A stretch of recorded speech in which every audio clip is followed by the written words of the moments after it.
Hello everybody out there on YouTube, and welcome to race number 13 of Season 9 of the NNSCRA Marvel Studios Cup Series. I am Levi McIntyre, the voice of the NNSCRA Marvel Studios Cup Series, here to welcome you to the Coca-Cola 600 at Charlotte Motor Speedway. That's right, the longest race of the season, sans the Daytona 500, has made its long-awaited return to this channel. Hopefully things go better this time around than we did the last time. But with that said, let's take a look at the lineup for the race tonight. Starting in the last row, it's Quentin Moore, Jay Jefferson. Top 10, James Qualls is on the pole for tonight. Starting next to him is Dylan Jacobs. Row 2, we have Jessica Shelton and Jordan Lopez. Row 3, Jesse Turner, Ashlyn Boyd. Row 4, Mitchell Collins, Caleb Kilburn. And then row 5, Dylan Young and Alyssa Drayson. Let's get the command to fire engines for the Coca-Cola 600 here at Charlotte.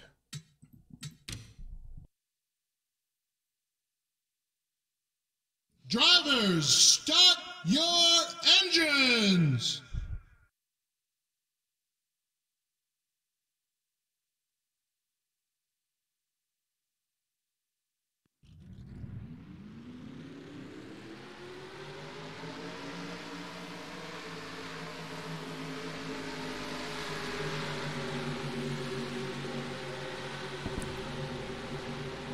All 40 drivers now rolling on the racetrack for the pace lap here.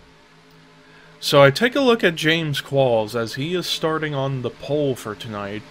Missed only one race this season, and that was the Daytona 500, but yet 12th in the point standing, so he's been fairly consistent over the past several races. In fact, he moved up from had a hiccup burp there. Moved up from 18th in points up to 12th. But then again, it's really close between around 10th in the point standings through down to around 19th in points. Fairly close. About 28 points separating 10th through 19th. So any of those spots can shake up if things were to really get out of control in this race.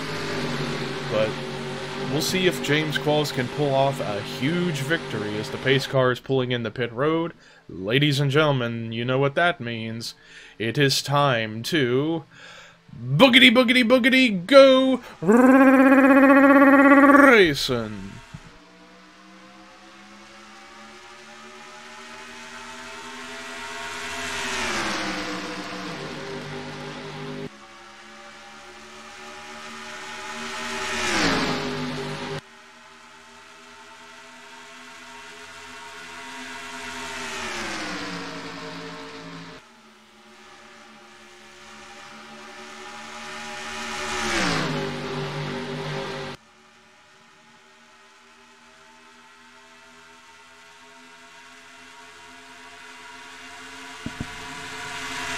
Dylan Jacobs actually led the first lap as he used the outside lane, and now it's 3 wide for the lead. As look at Jesse Turner sticking his nose underneath both Qualls and Jacobs. So Jacobs managed to use the outside line for a moment to lead the first lap, as now the lead has changed over to the 17 of Jesse Turner, who's in desperation to get a good finish to keep himself. Oh my goodness! I think I just saw Dylan Jacobs go upside down. Oh, we got a huge crash! Jacobs involved. I think he went upside down. I saw his car go up into the air. Holy cow, big wreck. Keith Miller Jr. was in it. Alexander Rowe, 3rd in points, was in it. Jordan Forbes. Adam Garcia making his 4th start. Joey Parkhill was in it. Was Zachary Fitzwater in it? I don't see any visible damage. Jordan Lopez was in it.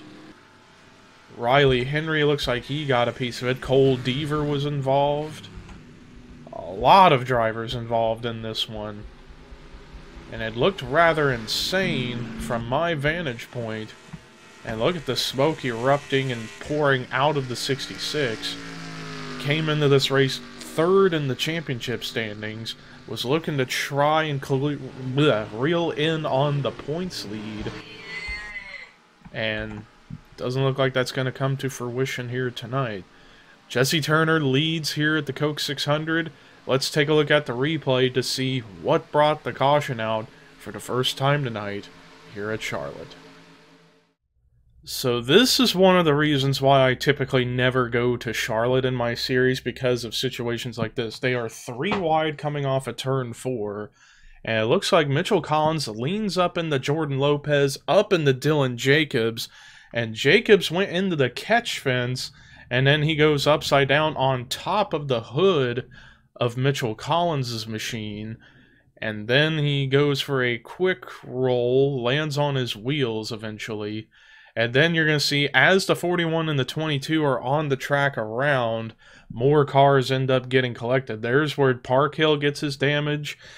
Up into the air again went Jacobs as he got hit again by Alexander Rowe. There's Deaver's damage. Riley Henry getting a little piece of it. Adam Garcia in there. Jordan Forbes, Keith Miller Jr. all caught up in this whole disarray here. But let's look at it again from the helicopter camera to get the best view we possibly can.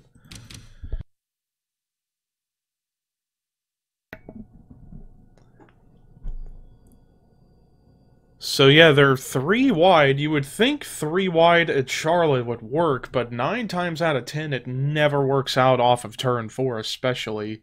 And there you see the contact that sends everybody into disrepair and disarray as all this is going down.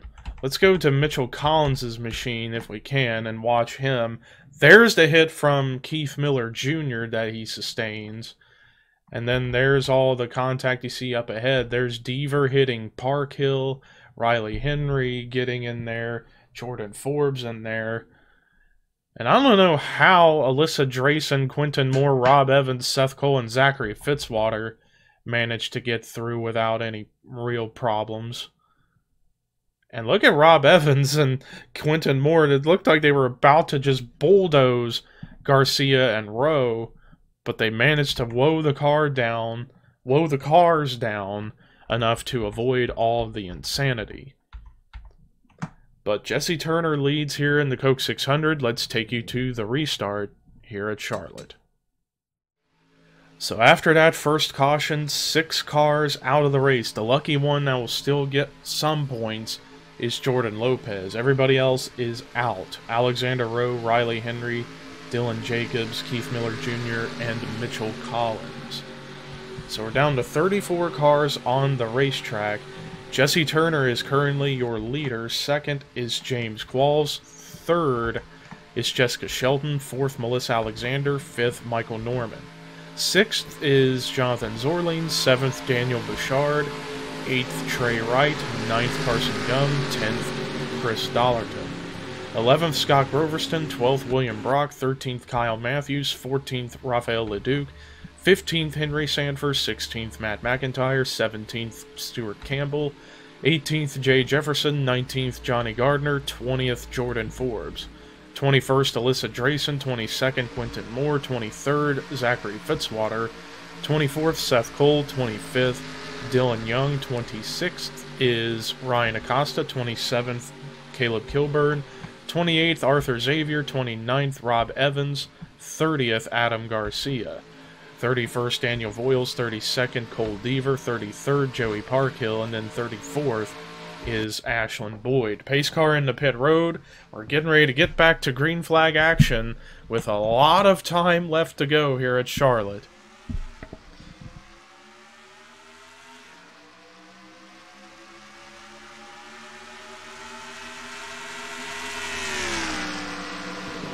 Already a challenge going on for second. Jessica Shelton trying to go by James Qualls for position, as Qualls gets put up to the outside line, and now Shelton going to go to the inside of Jesse Turner as she came in with a full head of steam trying to get to the race lead.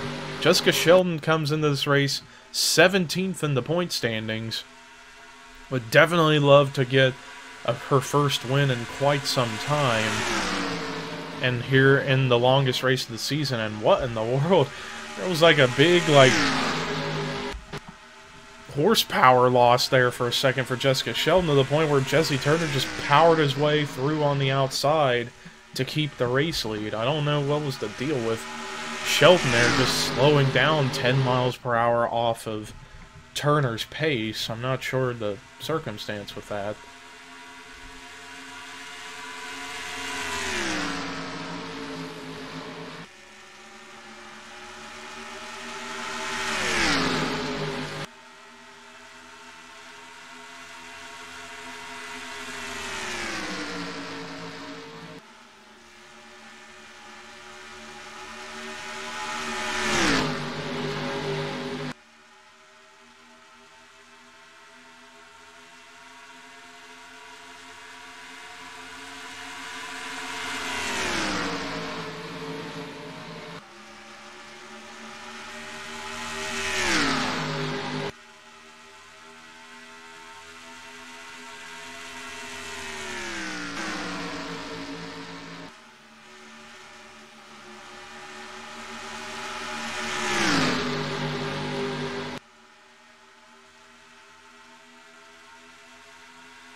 I realized my mic was muted for a while there, but as I was trying to say, I noticed in the past couple of laps just now, the bottom lane doesn't have nearly as much grip as the middle to top lanes are here at Charlotte, and I'm really curious to know why that is the case, because typically on tracks like this you would want to be on the bottom.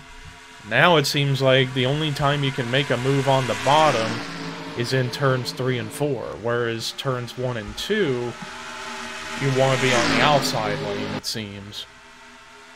And while the top two have broken away from the rest of the field, still seeing some decent racing going on. Jesse Turner, ever since taking the lead on lap 2, nobody has made a challenge to him, other than Jessica Shelton on the restart, but then because of how the inside lane is here in 1 and 2, and we're about to watch that happen again, well, not as bad as it was a couple laps ago. Melissa Alexander's still keeping pace with Jesse Turner on the bottom. Maybe she'll make the move for the lead here in 3 and 4. And it doesn't quite make it stick, so yeah, definitely the middle to top grooves is where you want to run in order to get the fastest of lap times. And I'm looking at fastest laps right now, and Arthur Xavier has run the fastest lap at 29.852. And there you saw it again happen in 1 and 2, where the inside lane slows down so much, and the drivers on the outside get the big runs. Melissa Alexander now is where she wants to be here in 1 and 2, and that's on the top groove. Or at least she was. Now she's trying to go back to the inside, but watch it again. There you see it, just slowing down. I don't understand why they're doing that. Do they not have confidence to run at 170 miles an hour in 1 and 2? I don't understand that. Because that probably should have been a side-by-side pass for the lead for the 78 had it not been the case with that. But it's like Melissa gets the run in 3 and 4 and down the front stretch, but then once you get into 1 and 2 here, there you see it again. Melissa slowing down a little bit, but now she's at least keeping up on the inside lane, but now Jesse Turner is going to probably clear her right there as he carried more speed off of the outside line. And now Michael Norman using the outside to try and get a run going to get by the 78 for second. And let's watch the 78 again. There you see it again. The inside lane just on 1 and 2 for some reason just does not have the same grip as the outside and the middle. But here in 3 and 4, it's relatively even between both lanes. So I'm just trying to wrap my head around why drivers can't hold the inside lane without slowing down to 160 miles an hour. watching the 78 and seeing her miles per hour rating, yeah, down to 161, but Michael Norman actually slowed down quite a bit on the outside lane, so maybe the outside lane's starting to lose a little bit of its momentum, perhaps. I don't know. We'll just have to wait and see here. But Melissa Alexander finally gets cleared of Michael Norman for second. Now she can set her sights on reeling back in Jesse Turner to get to the race lead.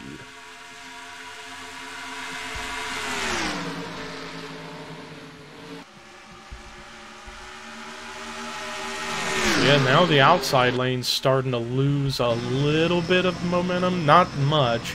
As you can tell, Michael Norman still cleared Daniel Bouchard to get back up to third, using the outside lane off of turn 2 because of that circumstance.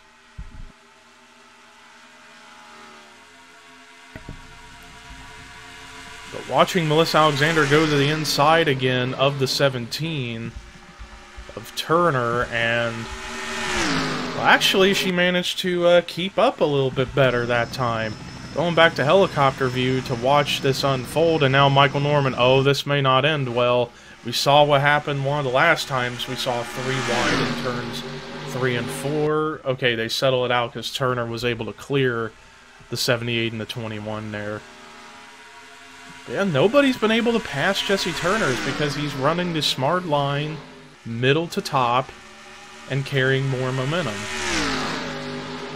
So unless somebody behind him can do that same strategy, doesn't look like anybody's going to really be a threat to the 17. Or that, or pit stops. I completely forgot pit stops will occur at any moment in this race. But now they are about to catch the slower car of Ashlyn Boyd, who did get a little bit of damage in that first caution. I guess it was enough to mess his engine up to the point where he is running only up to 165 miles an hour.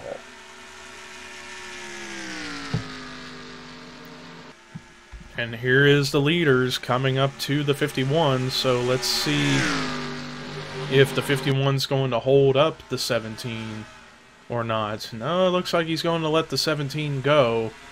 But now comes the big problem. Drivers running the outside now are going to get held up.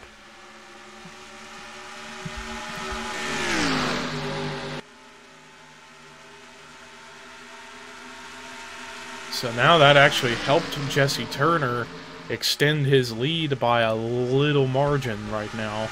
But Michael Norman actually kind of reeling in the 17, despite being held up by the 51 there. He and Melissa Alexander are still trying to come back up to the back bumper of the 17 of Turner. And again, Norman avoiding the very bottom, running the groove. You see the blackened rubber that's placed in turns 3 and 4 and 1 and 2 right there. That seems to be the line you should be running in order to reel in drivers up ahead of you, is the groove, not the bottom or the very top. But we're getting close to the halfway point here in the Coke 600. So, and like I said, you gotta wonder about green flag pit stops, although looks like they may catch up to 3 more slow cars. Adam Garcia, Joey Parkhill, and Cole Deaver. And if this were to happen, oh boy, you want to talk about a hornet's nest trying to get by, even for the leader's standards. Wait, where's Jesse Turner? Did he come into pit road? Are we getting our first glimmer? Yep, first glimmers of green flag pit stops on lap 26. Jesse Turner sacrifices the lead to come to pit road early, so it looks like it's a 25 to 26 lap fuel tank. So it looks like they will have to pit twice in this race. Side by side for the lead between Melissa Alexander and Michael Norman. Does anybody else come into pit road after Jesse Turner? Oh man, we got a huge crash! Daniel Voiles upside down for a few barrel rolls. Seth Cole, Quentin Moore involved.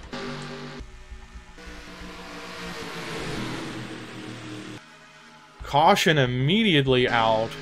And Jesse Turner was the only one to go into pit road during all this. So, oh man, I don't know. This is going to really make things interesting as far as pit strategy is concerned. Because nobody else came in before the caution came out, so that's really, really interesting to see. So Jesse Turner is going to avoid being placed a lap down now as a result of all this. But now Michael Norman, the leader, is coming into pit road now. And pit road is open. As you see, the green lights are on. So the leader's coming in. Oh, Jesse Turner! What in the world is he doing? He just rammed into Jessica Sheldon and spun out Rafael LeDuc. I don't know what in the world was that all about. And actually, a couple of cars actually stayed out an extra lap. Scott Groverston, Jay Jefferson, and Henry Sanford stay out. Seth Cole stays out too. And there's Jesse Turner. Was he put a lap down? Yes, he was put a lap down. But I think he might get his lap back. I don't know, but I'm very confused as to what in the world did he just do. But Scott Groverston currently leads the way here at Charlotte. Let's take you to the replay to see what brought the caution out for the second time tonight here at Charlotte.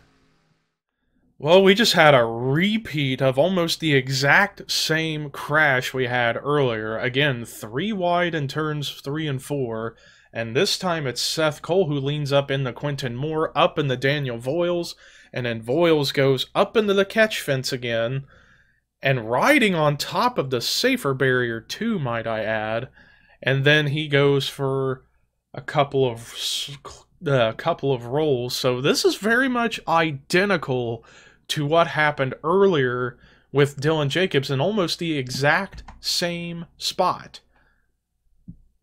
Although, yeah, Voiles went over a couple of times. I'm keeping an eye up here with Alyssa Drayson and Rob Evans as they went through the grass to avoid everything. I'm just keeping an eye out to see if they collected anybody. It doesn't look like they do, so we got away with just a 3-car incident, but with Daniel Voiles taking the worst of it, let's take you to the restart here at Charlotte. Well, Scott Groverston just came in the pit road just now. I guess he was trying to go for the strategy of just waiting until we got right to the halfway point and then go into pit road so he could maybe try and make it on one pit stop, which could be a genius strategy or it could bite him in the rear. We'll never know until we get closer to the end, but yeah, that's that. But Ashlyn Boyd a lap down, Jesse Turner on the tail end of the lead lap. The top 2 stayed out that whole time. Henry Sanford is currently leading. Second, Seth Cole. Third is Michael Norman. Fourth, Daniel Bouchard. Fifth, Trey Wright. Sixth is William Brock. Seventh currently is... Wait, did I forget? No, it's because Scott Groverston was scored 5th, even though he's not 5th. So 7th, Johnny Gardner. 8th, James Qualls. 9th, Zachary Fitzwater. 10th, Melissa Alexander. Then the rest of the top 20 is Stuart Campbell 11th, 12th, Jonathan Zorlane, 13th, despite rear end damage, Carson Gum, 14th, Rafael LeDuc, 15th, Chris Dollerton, 16th, Dylan Young, 17th, Matt McIntyre, 18th, Caleb Kilburn, 19th, Arthur Xavier, 20th, Alyssa Drayson. So I'm definitely going to keep my eye out on this restart for the 51 of Ashlyn Boyd, as he is really, really slow on the racetrack. So I'm going to watch him and see how this goes. Oh, did Henry Sanford? I think he just ran out of gas. Holy cow, that caused... and Seth Cole, I think, is out of gas, too. A massive, massive log jam caused by Sanford and Seth staying out far too long. And, man, that caused a whole lot of disarray throughout the field. Let's get up back to where the leader is. I have no idea who's even leading. And Michael Norman's coming back in the pit road. What in the world is that all about? There's the leader. Trey Wright currently now leads. And Johnny Gardner was the only other car that managed to get on by everything that had just happened with Sanford and Seth. running out of gas right as the green flag came out, and there you see them both trying to get back to pit road. But man, I don't know why they didn't come into pit road with the 42. That is very, very, very weird. Where is the 42? There he is, already up to the 6th position as a result of that massive log jam. And with Norman coming into pit road, Groverston, if he can make it the rest of the way on fuel, he'll be pulling off yet another fantastical victory. But I do want to see if the 42 might be able to catch up to those cars up ahead of him on speed. But right now in 3rd is the 62 of Stuart Campbell. And he's got a teammate right behind him, Zachary Fitzwater. And Fitzwater and Groverston are the top 2 in the point standings. Groverston leading by 24 points over Fitzwater, and they're both up here in the top 10. Fitzwater in 4th, and then Groverston in the 6th spot. And now Seth and Sanford finally make it back to pit road. I'm very confused as to why they did not come into pit road when the 42 did right before the one to green.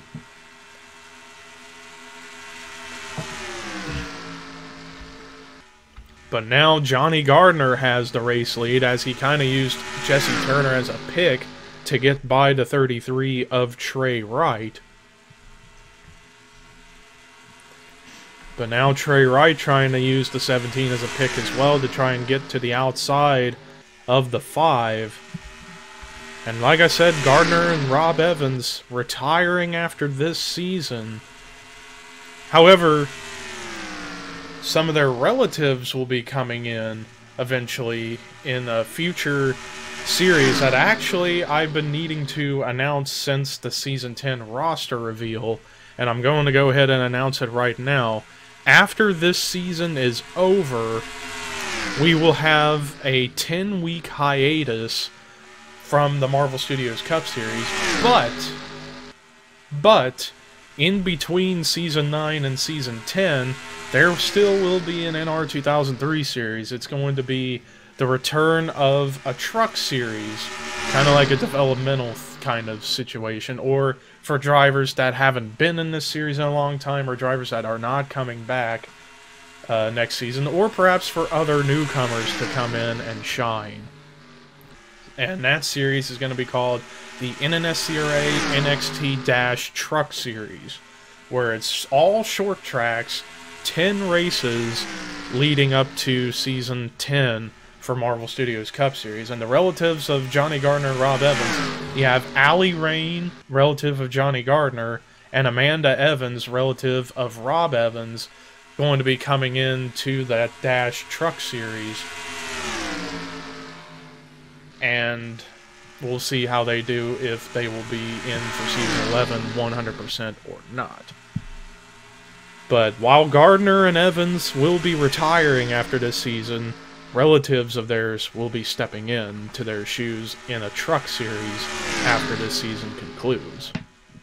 And also quite a bunch of drivers from this season here in the Marvel Studios Cup Series will actually be participating in that Dash Truck Series, like Aaron Macklin, Adam Garcia, Arthur Xavier, Stephen Collin. They'll all be a part of that truck series, as well as some familiar faces from Marvel Studios Cup Series past, like Cole Baker, Carter Friesen, among others. Warren Keith, for example, will be participating in that truck series. I believe it's a 20-truck field, and the races are going to be relatively short, as they will be racing on short tracks exclusively in that series. I haven't determined what the schedule is going to be, but it should be an interesting one, to say the very least. Although the big difference with the Dash Truck Series compared to this, no commentary. It's all going to be as you see it, and no cautions. Well, actually, no, maybe there'll still be cautions. I haven't completely worked out the race plan for the series. Excuse me, for the series quite just yet, but you'll find out at the end of Season 9 Marvel Studios Cup. But anyways, back up to the action here and for the lead. It's been a very competitive battle for the lead between Johnny Gardner and Trey Wright.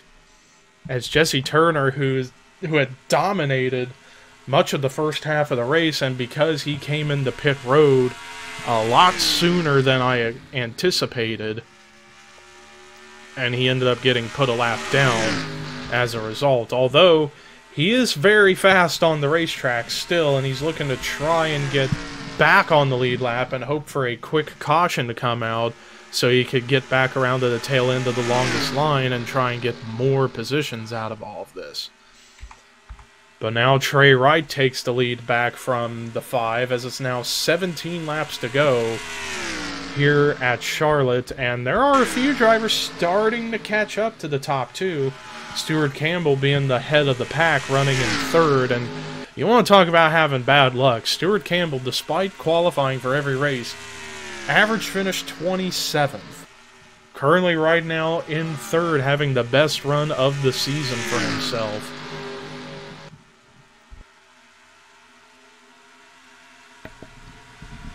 Longtime veteran of the NR 2003 series on this channel, mostly back in the old Walmart Cup Series days, and was around for the first half of the existence of the Marvel Studios Cup Series. If I recall, I think the last season we saw him back when he was known as Dorian Facepuncher. I want to say it was either Season 3 or Season 4. Maybe even Season 5. But first time being back in this series in quite some time. Stuart Campbell back in his trademark number 62 machine for Young Motorsports. Even though he's in a Ford, he is still part of Young Motorsports, even though the rest of them are running Dodges. Back up at the front, however, Trey Wright leading just by a slim margin over Johnny Gardner, as it mostly has been back and forth between these two. But you gotta keep in mind, we are getting closer and closer to second round of pit stops.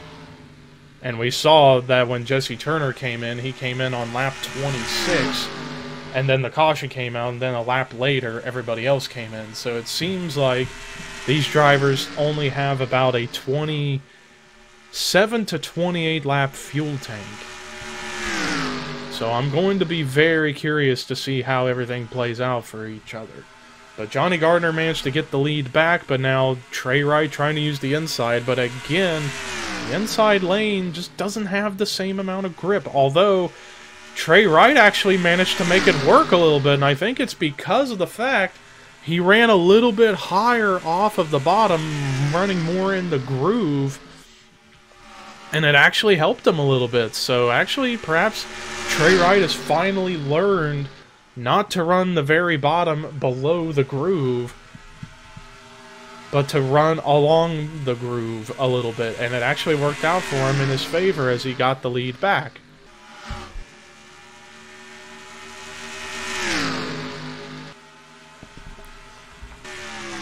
But anyways, the leaders are rapidly closing in on slower cars like Jay Jefferson, Cole Deaver, Adam Garcia, for example.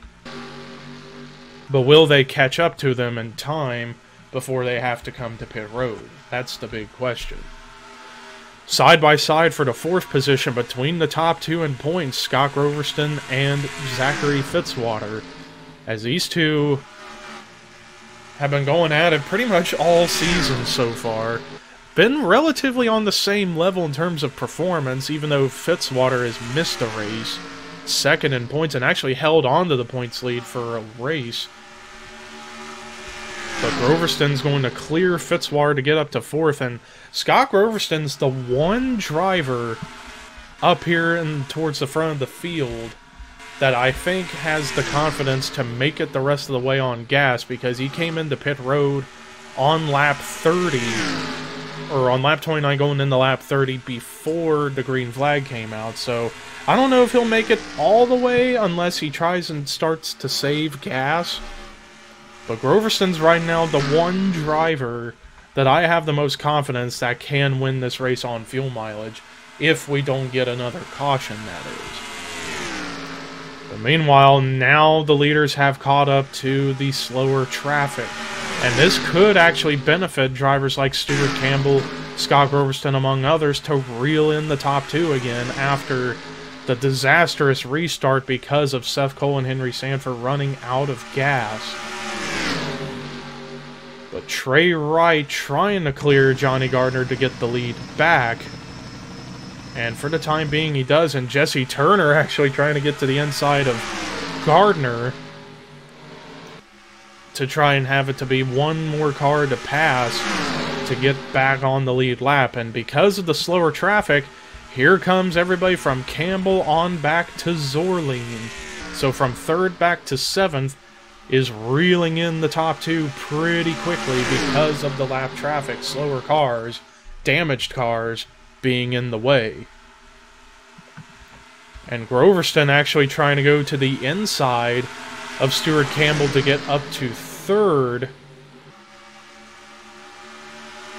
And right now he's got the spot, but now Trey Wright has finally broken away. The top two have broken now from the slower cars, and now the drivers from 3rd on back are now trapped behind. Although they're starting to slow down, pit stop's getting ready to happen, and Trey Wright sacrifices the lead for the moment to come in, although Kyle Matthews came in earlier than them. But how about Stuart Campbell? He managed to get on through the slower traffic, now running down the 5, but these guys are going to come into pit road at any moment. But when we get across the line, it'll be 5 laps to go here in the Coke 600, and I'm watching the top two here. Gardner's coming in, same with Campbell. Raphael LeDuc, Jonathan Zorleen, Scott Groverston stay out. 5 laps to go for these guys. Will LeDuc try and go for the bold strategy and stay out the rest of the way to win the race on fuel mileage? And LeDuc has already got a victory back at Bristol just recently. I think it was actually last Monday he picked up the win. But now LeDuc going to slow down, and he's coming to pit road. Groverston ended up getting held up by his teammate Jay Jefferson.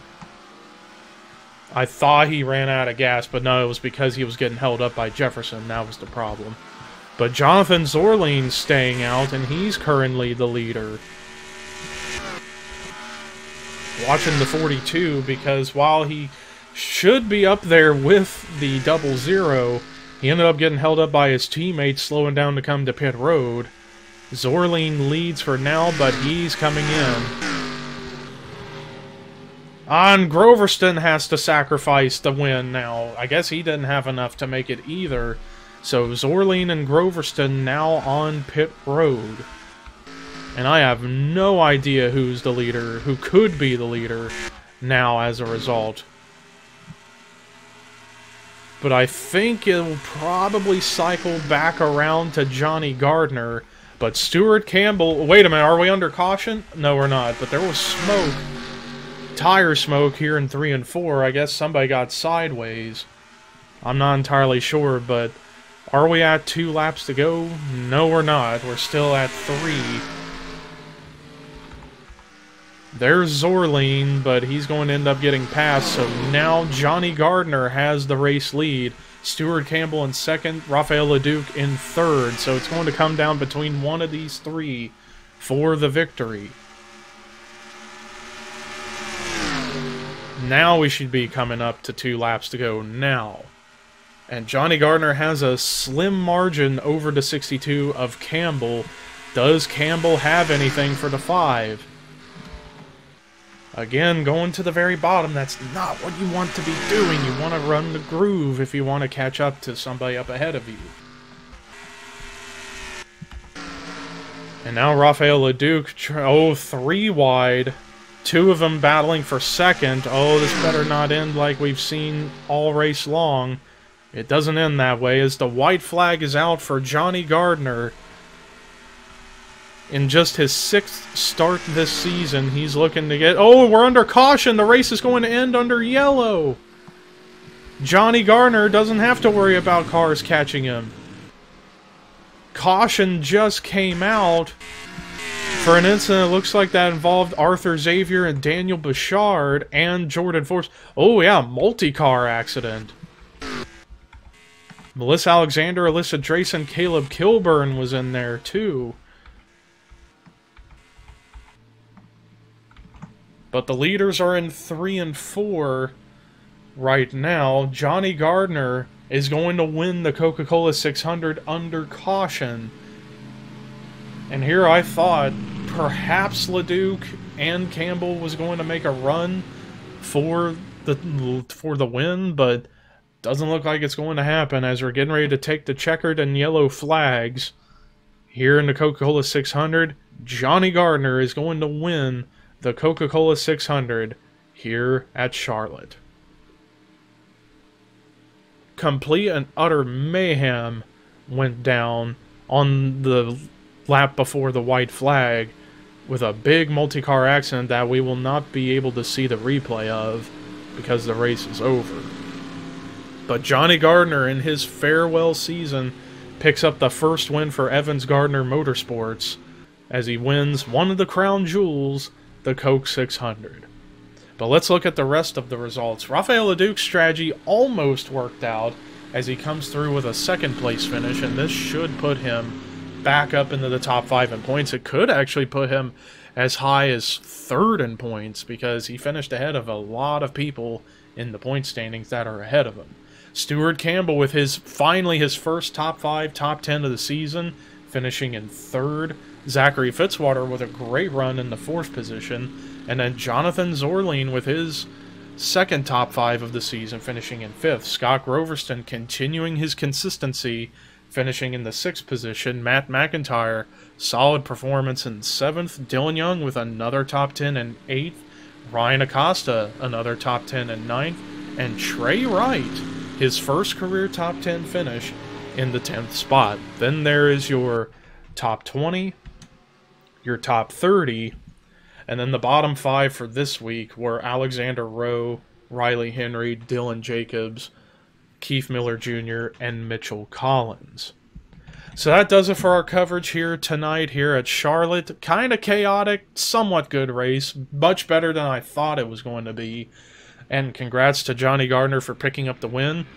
Until we head to our next race on Wednesday, here is the victory burnout for Gardner, as well as the point standings heading into our next race.